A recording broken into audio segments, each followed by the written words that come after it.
ഹരേ കൃഷ്ണ. എല്ലാവർക്കും മാധവത്തിലേക്ക് സ്വാഗതം. ഇന്ന് മഹാദേവൻ്റെ വിവാഹത്തിൻ്റെ ഒരുക്കങ്ങളെ പറ്റിയാണ് പറയുന്നത്. ഞാൻ പറഞ്ഞു തരുമ്പോൾ നിങ്ങളെല്ലാവരും ആ ഭാഗങ്ങളൊക്കെ ഇങ്ങനെ മനസ്സിൽ കണ്ട് പ്രാർത്ഥിക്കണം. നമുക്ക് കഥയിലേക്ക് പോകാം. ഹിമവാന് കൈവന്ന സൗഭാഗ്യത്തിൽ ത്രിലോകവാസികളും സന്തോഷിച്ചു. അദ്ദേഹം പുത്രിയായ പാർവതീദേവിയെ ചന്ദ്രകലാധരന് പാണിഗ്രഹണം ചെയ്തു കൊടുക്കുന്നതിനുള്ള ഒരുക്കങ്ങൾ ആരംഭിച്ചു. 3 ലോകങ്ങളിലും വെച്ച് ഏറ്റവും കേമമായ ഒരു പരിണയമാണ് ഹിമവാൻ വിഭാവന ചെയ്തത്. വിവാഹ ചടങ്ങുകൾ സകല ആചാര അനുഷ്ഠാനങ്ങളോടുകൂടിയും അത്യന്തം ആഡംബരത്തോടു കൂടിയുമായിരിക്കണമെന്ന് ആ പിതാവിന് നിർബന്ധമുണ്ടായിരുന്നു.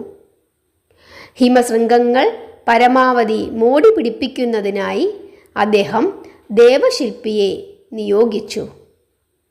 ശിവപാർവതീ പരിണയത്തിന് അലങ്കാര മണ്ഡപങ്ങൾ പണിയുകയാണ് ആദ്യം വേണ്ടത്. അപൂർവമായ ഈ നിയോഗം തനിക്കു ലഭിച്ചതിൽ ദേവശില്പി ഈശ്വരന്മാരെ സ്തുതിച്ചു. അടുത്ത ശുഭമുഹൂർത്തത്തിൽ തന്നെ ദേവശില്പി തൻ്റെ പണി ആരംഭിച്ചു.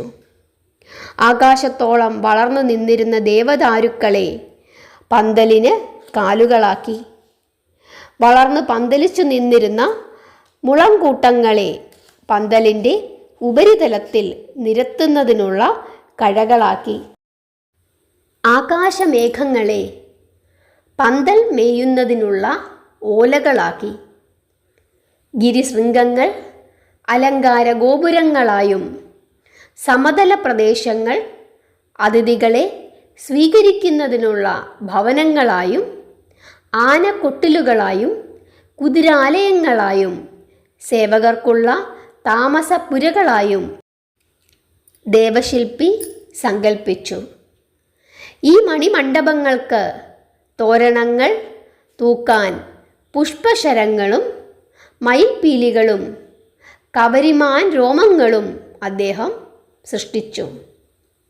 കൂടാതെ ദേവന്മാർക്കും മഹർഷിമാർക്കും യക്ഷകിന്നര ഗന്ധർവന്മാർക്കും വിദ്യാധരന്മാർക്കും മറ്റും സകല സുഖസൗകര്യങ്ങളോടുകൂടി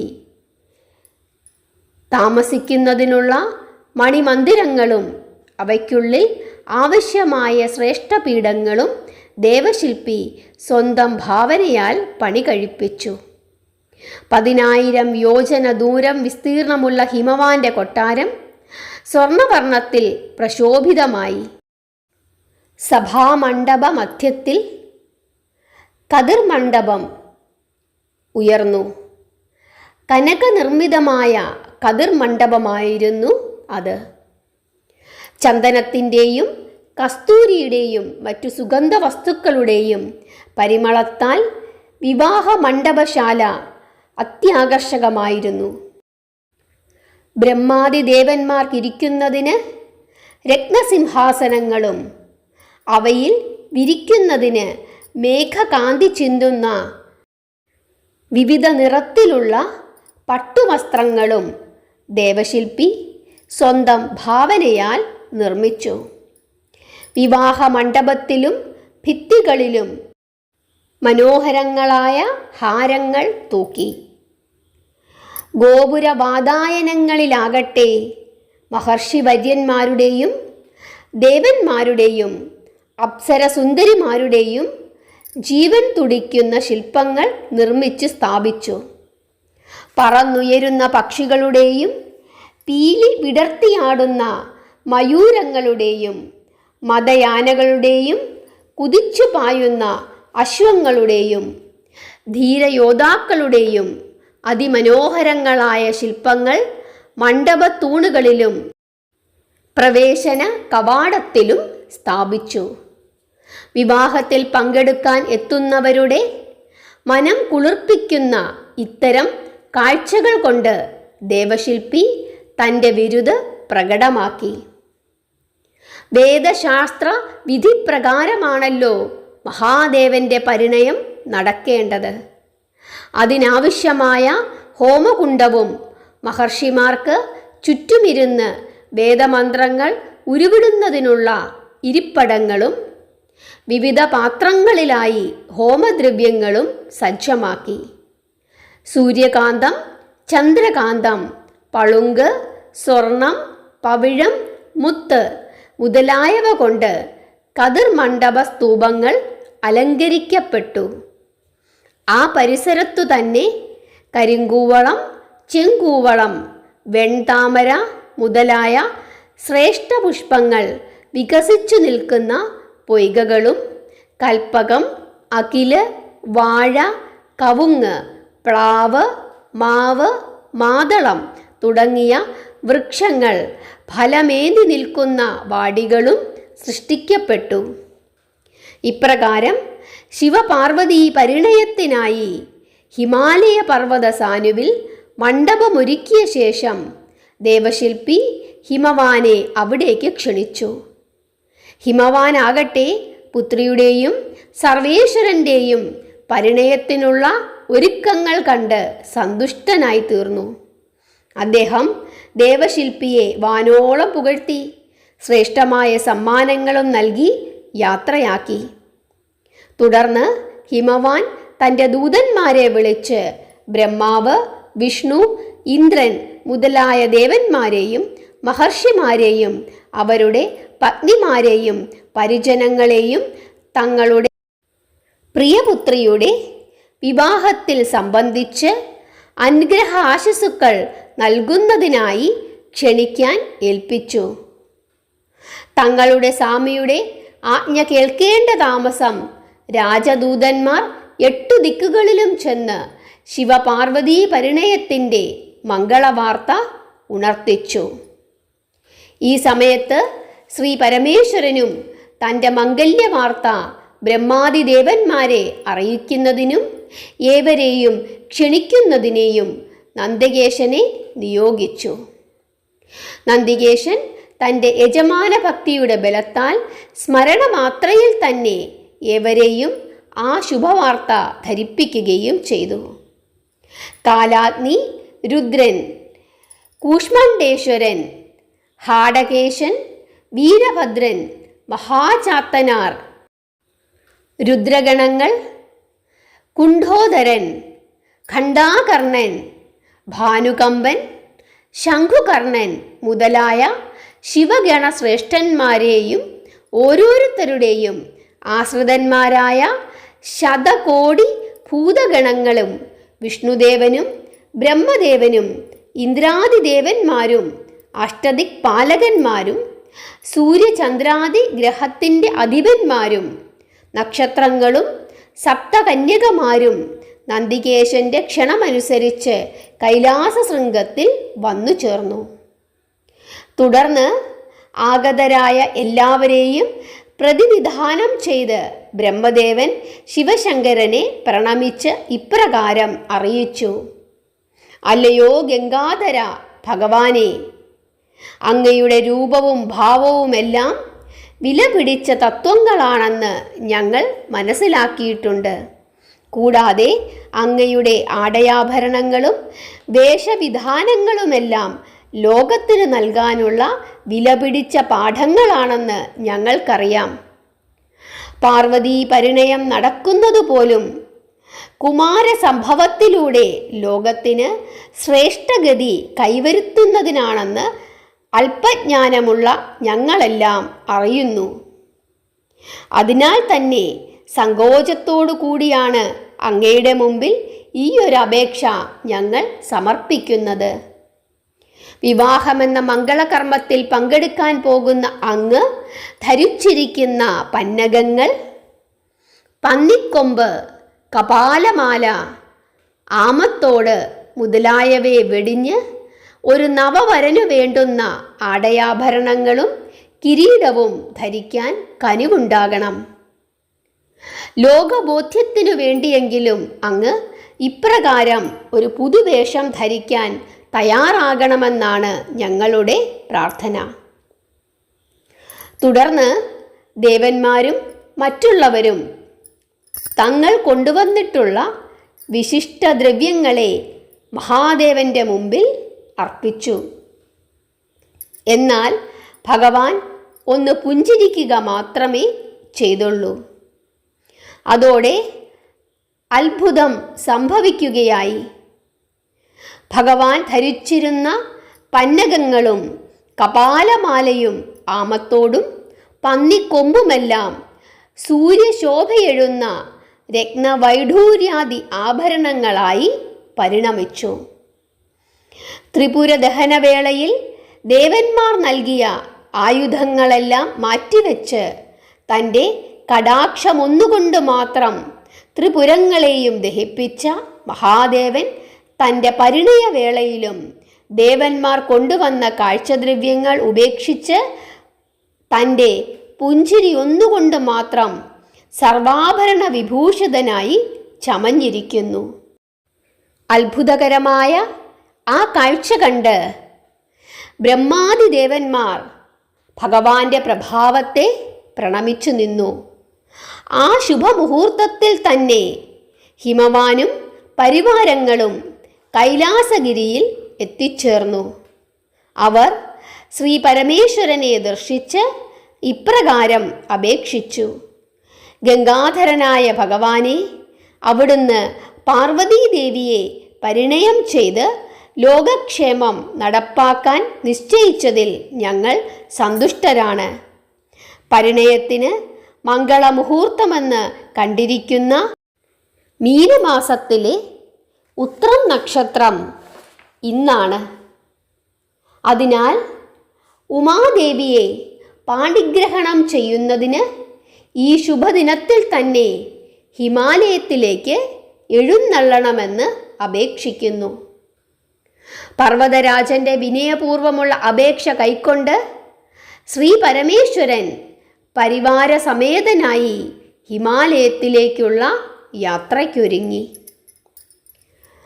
നന്ദികേശനും ദേവന്മാരും മഹർഷിമാരും സ്തുതിഗീതങ്ങളാൽ മുഖരിതമാക്കിയ അന്തരീക്ഷത്തിൽ ശ്രീ പരമേശ്വരൻ ശ്രീ പാർവതീദേവിയെ പരിണയിക്കുന്നതിനായി യാത്ര പുറപ്പെട്ടു.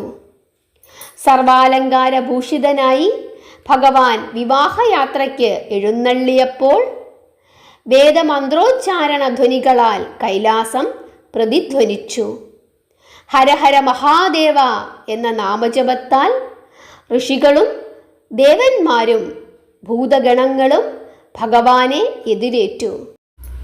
സൂര്യചന്ദ്രന്മാർ ഭഗവാന് കുട പിടിച്ചു.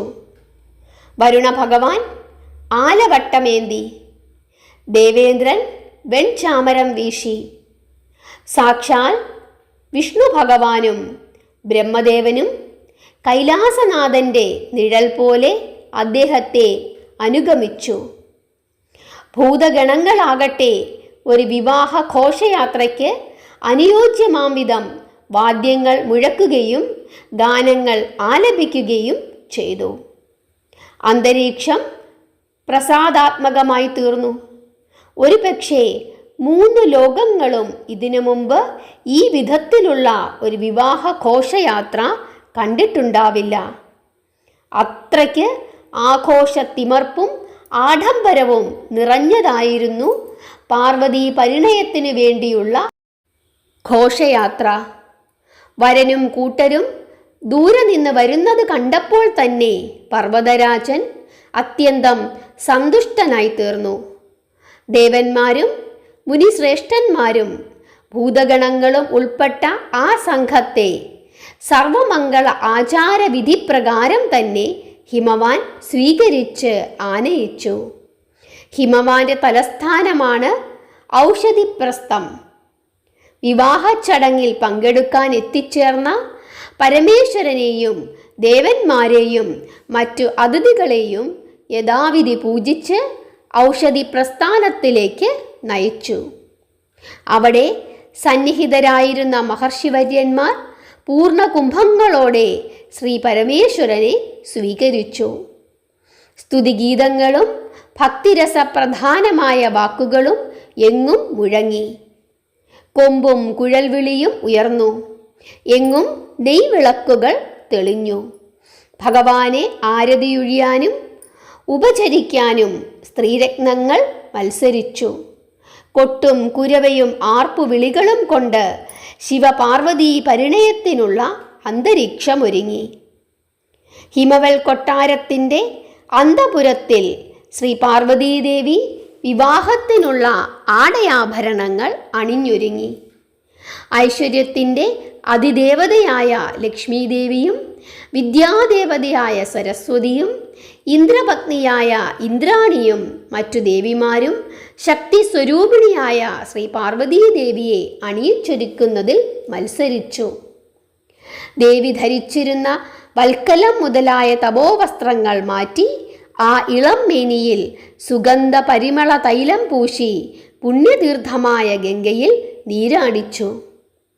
തുടർന്ന് ഏറ്റവും ശ്രേഷ്ഠങ്ങളായ പട്ടുവസ്ത്രങ്ങൾ ധരിപ്പിച്ച് ദേവിയെ മംഗല്യയുക്തയാക്കി.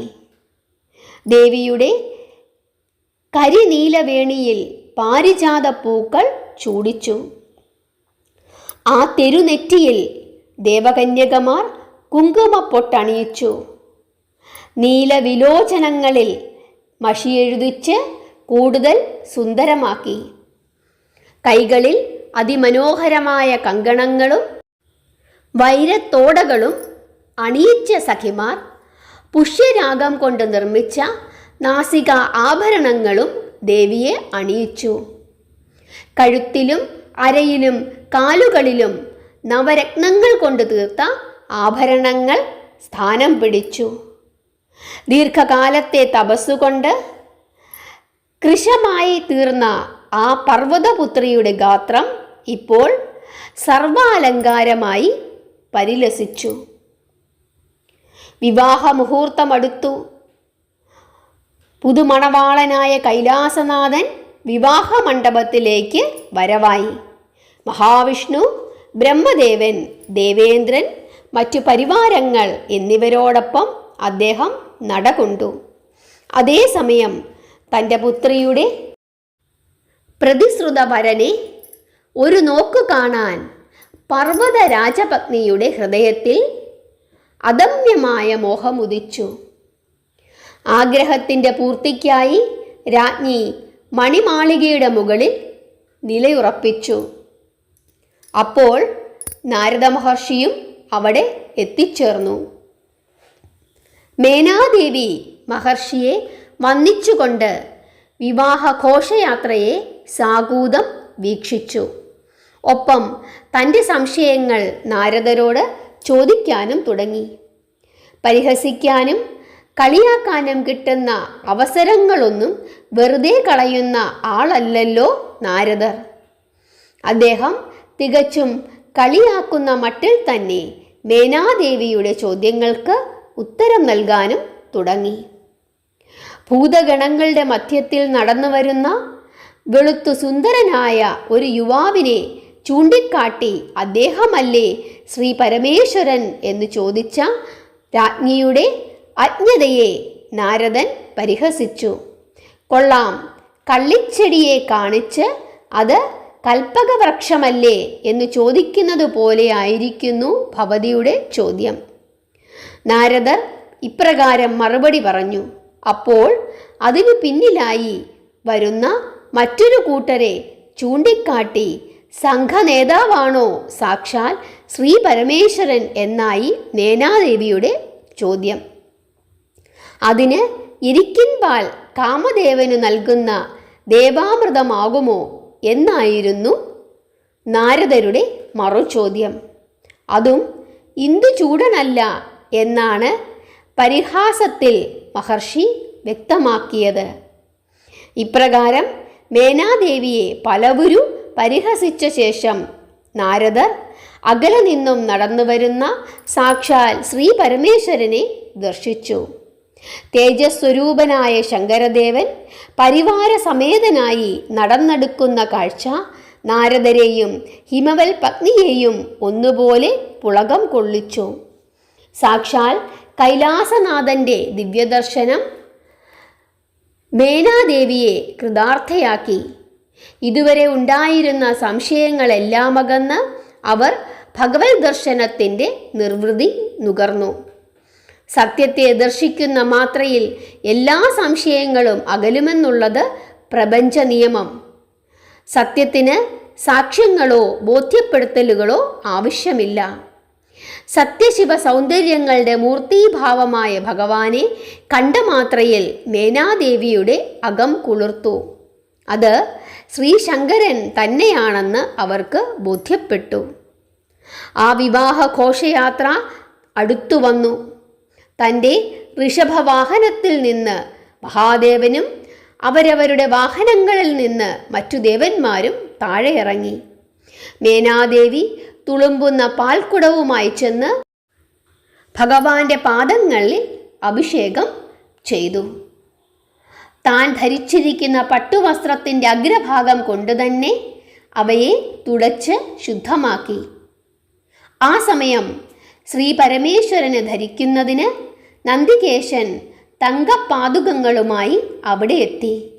ഇനി മംഗളകർമ്മത്തിന് പരിമിതമായ സമയം മാത്രം. മംഗളവാദ്യങ്ങൾ മുഴക്കിയും പുഷ്പവൃഷ്ടി ചൊരിഞ്ഞും ദേവന്മാരും ഗന്ധർവന്മാരും ഭഗവാനെ സ്തുതിച്ചു. ഹരഹര മഹാദേവ മന്ത്രം കൊണ്ട് ഒരിക്കൽ കൂടി അന്തരീക്ഷം മുഖരിതമായി. ത്രിമൂർത്തികൾ ഒരിക്കലും പിരിയരുതല്ലോ. അതിനാലാകണം ഹരിബ്രഹ്മാദികളുടെ മധ്യത്തിലൂടെയാണ് ഹരൻ വിവാഹമണ്ഡപത്തിലേക്ക് കയറിയത്. ദേവശില്പിയുടെ കരവിരുത് ആസ്വദിച്ചും വിഷ്ണുവിൻ്റെയും ബ്രഹ്മദേവൻ്റെയും വചനങ്ങൾ ശ്രവിച്ചും കതിർ മണ്ഡപത്തിൽ എത്തിച്ചേർന്ന ശ്രീ പരമേശ്വരൻ്റെ പവിഴാധാരങ്ങളിൽ വശ്യമോഹനമായ ഒരു പുഞ്ചിരി വിടർന്നു. അതിനിഗൂഢവും വ്യാഖ്യാനങ്ങൾക്ക് വഴങ്ങാത്തതുമാണ് ഭഗവാന്റെ തത്വങ്ങൾ. പ്രപഞ്ചഹിതം നിറവേറ്റപ്പെടുന്നതിന് താൻ നടിക്കുന്ന വേഷങ്ങളെപ്പറ്റി ഓർത്താകണം ഒരുപക്ഷെ ഭഗവാന്റെ ചുണ്ടിൽ ആ പുഞ്ചിരി വിടർന്നു മറഞ്ഞത്. കതിർ മണ്ഡപത്തെ പ്രാപിച്ച ശിവശങ്കരനെ പുഷ്പവൃഷ്ടിയോടെ സ്വീകരിച്ച് ഇന്ദ്രനീലക്കല്ലുകൾ പതിച്ച ദിവ്യാസനത്തിൽ ഇരുത്തി. പ്രപഞ്ചനാഥനായ ഭഗവാൻ ആസനസ്ഥനായി കഴിഞ്ഞപ്പോൾ സഭാവാസികളും യഥാസ്ഥാനങ്ങളിൽ ഇരുന്നു. ശ്രീ പാർവതി പരമേശ്വര പരിണയം ദർശിച്ച് സായൂജ്യമടയാൻ ത്രിലോകവാസികളും എത്തിയിരുന്നു. അക്കാരണത്താൽ ഹിമാലയ പർവ്വതം വിറകൊണ്ടു. ഭൂലോകത്തിൻ്റെ ഉത്തരഭാഗം ഭാരക്കൂടുതൽ കൊണ്ട് താഴുകയും ദക്ഷിണഭാഗം ഉയരുകയും ചെയ്തു. ഭൂഗോളത്തിൽ അനുഭവപ്പെട്ട ഈ ചലനം വിവാഹവേദിയിൽ സന്നിഹിതരായിരുന്ന ദേവന്മാരും മുനിവരന്മാരെയും പരിഭ്രാന്തരാക്കി തീർത്തു. അവർ സാക്ഷാൽ ഹരനോട് തന്നെ സങ്കടമുണർത്തിച്ചു. ഭഗവാനാകട്ടെ ഉടൻ തന്നെ അഗസ്ത്യമുനിയെ വിളിക്കുവാൻ ആവശ്യപ്പെട്ടു. കൽപ്പന കേൾക്കെ കുംഭസംഭവനായ അഗസ്ത്യമുനി ഭഗവത് സന്നിധിയിലെത്തി ശ്രീ പരമേശ്വരനെ വണങ്ങി നിന്നു. അപ്പോൾ ഭഗവാൻ ഇപ്രകാരം പറഞ്ഞു: മഹാമാമുനെ, ത്രിലോകവാസികളും ഹിമാലയ ശൃംഗത്തിൽ എത്തിയിരിക്കുന്നതിനാൽ ഭൂമിയുടെ സന്തുലനാവസ്ഥ നഷ്ടപ്പെട്ടിരിക്കുന്നു. ഭൂഗോളത്തിൻ്റെ ഉത്തരഭാഗം താഴുകയും ദക്ഷിണഭാഗം ഉയരുകയും ചെയ്തിരിക്കുന്നു.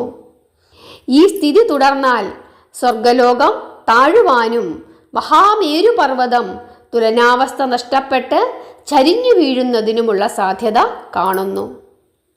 ഭൂമിയെ സന്തുലനാവസ്ഥയിൽ നിലനിർത്തുന്നതിന് അങ്ങ് ദക്ഷിണ ഭാരതത്തിലുള്ള സഹ്യാദ്രിയിലേക്ക് യാത്ര ചെയ്താലും. മുനിമാരുടെ കൂട്ടത്തിൽ കുറിയവനാണ് അഗസ്ത്യനെങ്കിലും ത്രിലോകങ്ങളെക്കാൾ ഭാരമുള്ളവനാണ് അദ്ദേഹം. 10,000 പഞ്ഞിക്കെട്ടുകൾക്ക് ഒരു സ്വർണ്ണക്കട്ടയോളം ഭാരം കാണുകയില്ലെന്ന് വരാം. സകല ജീവരാശികളും ഉൾപ്പെടെയുള്ള പ്രപഞ്ചഭാരത്തിന് തുല്യമായ ഭാരം തപോനിഷ്ഠകൾ കൊണ്ട് മാത്രം നേടിയെടുത്തിട്ടുള്ള മഹാനാണ് അഗസ്ത്യ മഹർഷി. എന്നാൽ ആവശ്യമുള്ള സന്ദർഭങ്ങളിൽ മാത്രമേ ഈ ഭാരം അദ്ദേഹത്തിന് അനുഭവപ്പെടുകയുള്ളൂ. ഭഗവത് ഭക്തിയാണോ മഹത് ഗ്രന്ഥങ്ങളിൽ നിന്നും ആർജിച്ച അപാരമായ അറിവാണോ അഗസ്ത്യ മഹർഷിക്ക് അത്രമാത്രം ഭാരമുണ്ടാക്കിയതെന്ന് അറിയില്ല. ശ്രേഷ്ഠമായ ഒരു ചുമതല ഭഗവാൻ തന്നെ നേരിട്ടേൽപ്പിച്ചപ്പോൾ മറ്റുള്ളവരെ പോലെ അദ്ദേഹം സന്തോഷിക്കുകയോ അഹങ്കരിക്കുകയോ ചെയ്തില്ല. മറിച്ച് അദ്ദേഹത്തിൻ്റെ മുഖത്ത് ഒരു വിഷാദഭാവമാണ് നിഴലിട്ടു നിന്നത്. അതിനു കാരണം തിരക്കിയ ഭഗവാനോട് അഗസ്ത്യമുനി ഇപ്രകാരം ഉണർത്തിച്ചു: അല്ലയോ ഭഗവാനെ, അങ്ങയുടെ വിവാഹം ദർശിക്കുന്നതിനുള്ള അസുലഭമായ അവസരം നിഷേധിക്കപ്പെട്ടതിലാണ് അടിയന് സങ്കടം. ആ മഹത് ദർശനം ലഭിക്കാതിരിക്കാൻ മാത്രം അടിയൻ അത്ര പാപിയായിരുന്നു. അഗസ്ത്യ മഹർഷിയുടെ മനമുരുകിയുള്ള വാക്കുകൾ കേട്ട് ഭഗവാൻ അദ്ദേഹത്തെ ആശ്വസിപ്പിച്ചു. തികച്ചും സമാധാനത്തോടെ സഹ്യാദ്രിക്ക് പുറപ്പെട്ടുകൊള്ളാനും വിവാഹാനന്തരം താൻ ദേവീ സമേതനായി അവിടെ വന്ന് അദ്ദേഹത്തിന് ദർശനം നൽകുന്നതാണെന്നും ശ്രീ പരമേശ്വരൻ അറിയിച്ചു. മാത്രമല്ല, അഗസ്ത്യരുടെ ത്യാഗത്തിന് പകരമായി അദ്ദേഹം പ്രവേശിക്കുന്ന ഗിരിഭാഗം അഗസ്ത്യകൂടമെന്ന പേരിൽ വിഖ്യാതമാകുമെന്നും ഭഗവാൻ അനുഗ്രഹിച്ചു. തുടർന്ന് സമചിത്തത വീണ്ടെടുത്ത അഗസ്ത്യർ ഭഗവാനോട് വിടവാങ്ങി സഹ്യാദ്രിയിലെത്തി ഭൂമിയെ ഒരു പതനത്തിൽ നിന്നും രക്ഷിച്ചു. അപ്പോഴേക്കും വിവാഹമുഹൂർത്തമായി. വിവാഹവേദിയിലേക്ക് ദേവിയെ ആനയിച്ചു കൊണ്ടുവരാൻ ഹിമവാൻ കൽപ്പിച്ചു.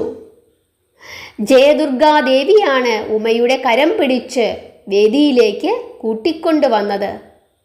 നാണിച്ച് നമ്രശിരസ്കയായി അന്നനടയോടെ ദേവി കതിർ മണ്ഡപത്തിലേക്ക് നടന്നു. ഇന്ദ്രപത്നി താമ്പൂലത്തളികയേന്തി ദേവിയെ അനുഗമിച്ചപ്പോൾ മണ്ണിലും വിണ്ണിലും പാതാളത്തിലുമുള്ള ഗംഗാദേവിമാർ ദേവിക്ക് വെൺചാമരങ്ങൾ വീശി.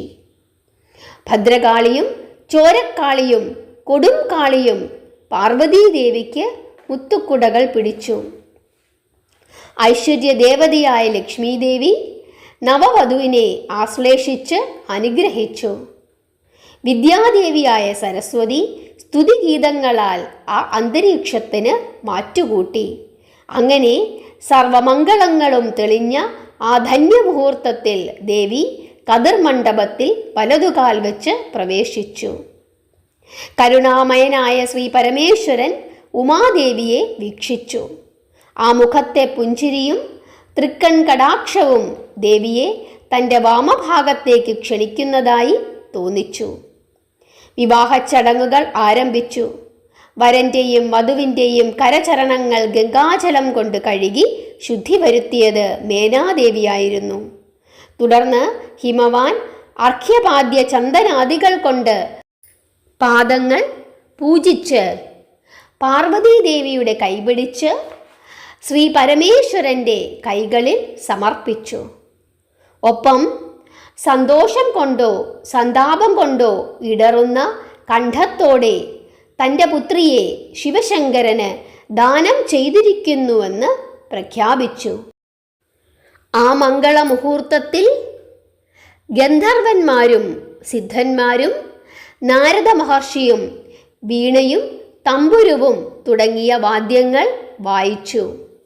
ഉർവശി, മേനക, രംഭ, തിലോത്തമ മുതലായ ദേവനർത്തകിമാർ നൃത്തം ചെയ്തു. ലക്ഷ്മി, സരസ്വതി തുടങ്ങിയ ദേവിമാർ മധുരമായി പാടി. ഭൂതഗണങ്ങൾ വാദ്യോപകരണങ്ങൾ മീട്ടി. ദേവന്മാരും മുനിമാരും വധൂവരന്മാർക്കുമേൽ പുഷ്പവൃഷ്ടി ചൊരിഞ്ഞു.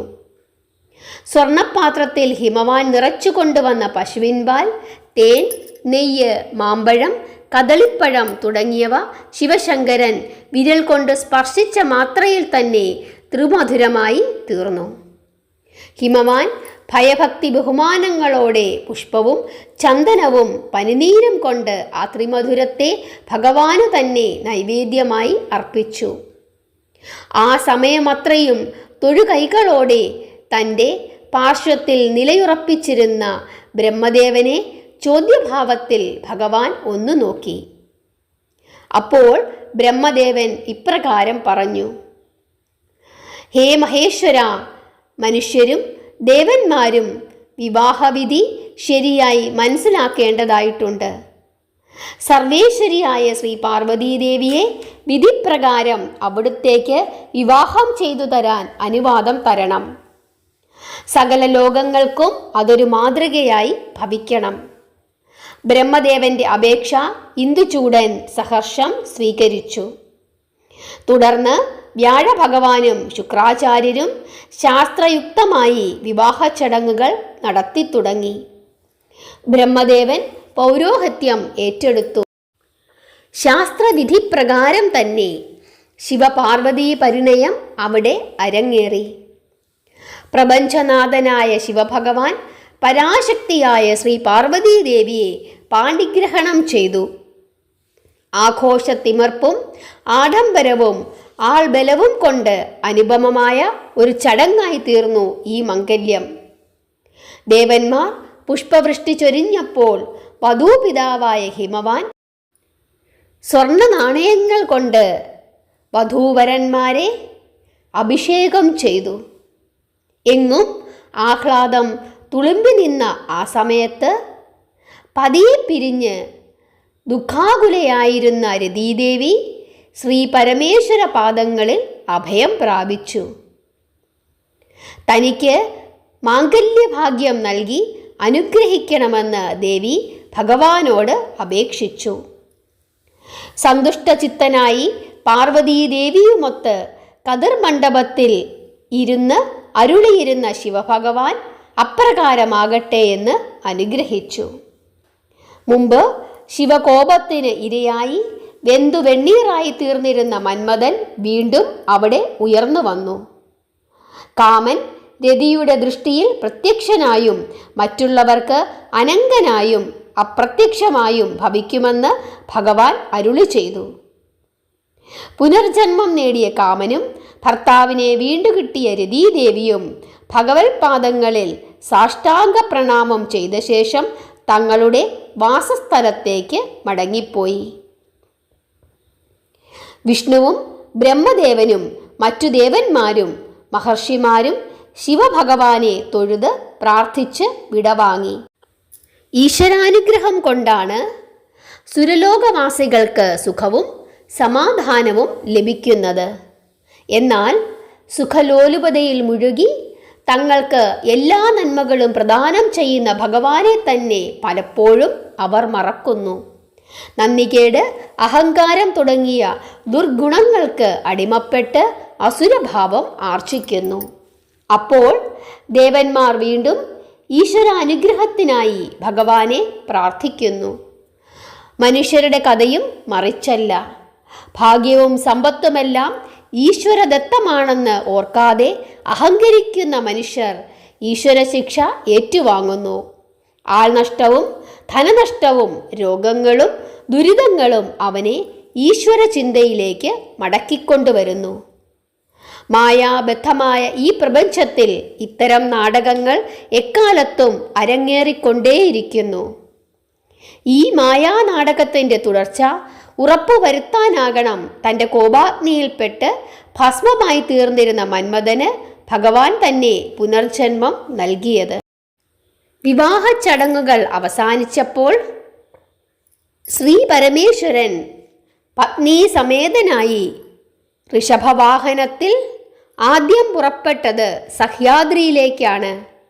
അവിടെ തൻ്റെ കൽപ്പനപ്രകാരം ഭൂമിയുടെ സന്തുലിതാവസ്ഥ കാക്കുന്നതിന് നിയോഗിക്കപ്പെട്ടിരിക്കുന്ന അഗസ്ത്യ മഹർഷിക്ക് ദർശനം നൽകി അനുഗ്രഹിച്ച ശേഷം കൈലാസത്തിലേക്ക് തിരിച്ചു. ഭഗവാനെ അനുഗമിച്ച ദേവന്മാരെയും മഹർഷിമാരെയും യാത്രയയച്ച ശേഷം ശ്രീ പാർവതി സമേതനായി ശ്രീകോവിലിനുള്ളിൽ പ്രവേശിച്ച് ദേവിയെ വാമഭാഗത്തിരുത്തി ജ്ഞാനപീഠത്തിലമർന്ന് യോഗനിഷ്ഠയെ വരിച്ചു. പ്രപഞ്ചത്തിൻ്റെ നിലനിൽപ്പ് തന്നെ ശിവശക്തി സംയോഗത്തിൽ അധിഷ്ഠിതമാണ്. ശിവനും ശക്തിയും വെവ്വേറെ ശക്തികളാണെന്ന് ധരിക്കുന്നവർ മൂഢന്മാർ. വാസ്തവത്തിൽ ശിവനും ശക്തിയും ഒന്നു തന്നെയാണ്.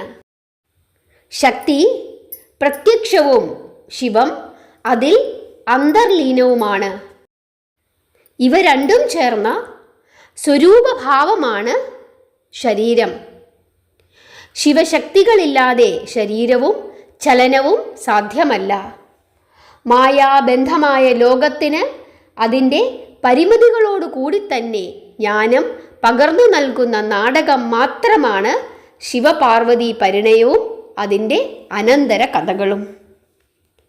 ഹരേ കൃഷ്ണ. ഇവിടെ ഭഗവാനും ദേവിയും ഒന്നു തന്നെയാണ്.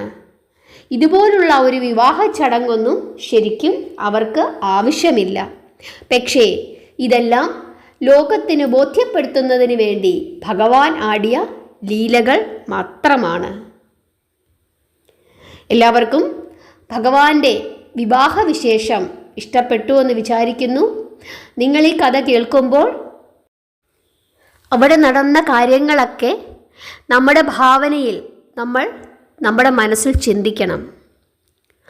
ഓരോരുത്തരും ചിന്തിക്കുന്നത് ഓരോ രീതിയിലായിരിക്കും. അത് ആ രീതിയിൽ തന്നെ ചിന്തിക്കുക. കഥ കേട്ട് നമ്മൾ അവിടെ നടന്ന കാര്യങ്ങളെല്ലാം നമ്മുടെ മനസ്സിൽ റീക്രിയേറ്റ് ചെയ്യണം. അതിനു വേണ്ടിയിട്ടാണ് വിശദമായി തന്നെ ഈ കഥ പറയുന്നത്. അതല്ലെങ്കിൽ നമുക്ക് 1 മിനിറ്റ് കൊണ്ട് പറഞ്ഞു തീരാവുന്ന കാര്യമേ ഉള്ളൂ ഇത്. ഭഗവാൻ വിവാഹത്തിന് സമ്മതിക്കുന്നു, എല്ലാവരും കൂടെ വിവാഹത്തിന് പോകുന്നു. അതുപോലെ അവിടെ എല്ലാവരും വന്നു ചേർന്നതുകൊണ്ട് ഭാരം കൂടുന്നു. ഒരു വശം ഭൂമിയുടെ ഒരു വശത്ത് ഭാരം കൂടുന്നു. അതിൻ്റെ ഭാഗമായി ഭൂമിക്ക് സന്തുലിതാവസ്ഥ നഷ്ടപ്പെടും. ഇങ്ങനെ അങ്ങ് പറഞ്ഞു പോയാൽ മതി. അപ്പോൾ ഒരു 5 മിനിറ്റ് കൊണ്ട്, പരമാവധി ഒരു 5 മിനിറ്റ് കൊണ്ട് നമുക്ക് ഈ കാര്യം പറഞ്ഞു തീർക്കാം. പക്ഷേ ഇത്രയും വിശദമായി ഞാൻ പറയുന്നത് എന്തിനാണ്? അത് നമ്മുടെ മനസ്സിലേക്ക് ആഴത്തിൽ എത്തുന്നതിന് വേണ്ടിയിട്ടാണ്. ഭഗവാന്റെ വിവാഹ കാര്യങ്ങൾ, ആ ചടങ്ങുകൾ, അവിടെ നടന്ന കാര്യങ്ങൾ, ഭഗവാന്റെ രൂപം, ഇതെല്ലാം നമ്മുടെ മനസ്സിലേക്ക് ഇങ്ങനെ തറഞ്ഞു കയറണം. എങ്കിൽ മാത്രമേ ആ ഭാഗങ്ങളൊക്കെ നമ്മുടെ മനസ്സിൽ ഇങ്ങനെ നിറഞ്ഞു നിൽക്കത്തുള്ളൂ. ഭഗവാനോടുള്ള സ്നേഹവും ഭക്തിയുമൊക്കെ നമ്മുടെ മനസ്സിൽ എന്നും ഉണ്ടാകണമെങ്കിൽ ഇതേ രീതിയിൽ വിശദമായി തന്നെ കേൾക്കണം. ഇടയ്ക്കിടയ്ക്ക് കേൾക്കണം. അപ്പോൾ എന്താ സംഭവിക്കുന്നത്? നമ്മുടെ മനസ്സിൽ അതിങ്ങനെ മാറാതെ മറയാതെ നിൽക്കും. ഞാൻ പറയുന്നത് നിങ്ങൾക്ക് മനസ്സിലാകുന്നുണ്ടോ? ഞാൻ കഥകൾ പറയുമ്പോൾ അത് നിങ്ങൾക്കത് കാണാൻ പറ്റുന്നുണ്ടോ? നിങ്ങളെല്ലാവരും ഒന്ന് കമൻറ്റ് ചെയ്യണം. നിങ്ങൾക്കത് കാണാൻ പറ്റുന്നുണ്ടോ എന്നുള്ളത്. അതായത് ആ രംഗങ്ങളൊക്കെ നിങ്ങളുടെ മനസ്സിലേക്ക് വരുന്നുണ്ടോ? കാര്യങ്ങളൊക്കെ ഒന്ന് കമൻറ്റ് ചെയ്ത് പറയണം.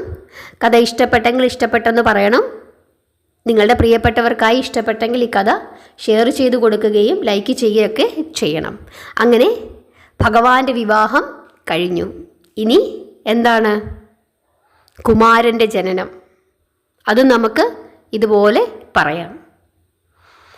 എല്ലാവരെയും ഭഗവാൻ അനുഗ്രഹിക്കട്ടെ. അമ്മ മഹാമായയുടെ അനുഗ്രഹം നിങ്ങൾക്ക് എല്ലാവർക്കും ഉണ്ടാകട്ടെ. ഹരേ കൃഷ്ണ.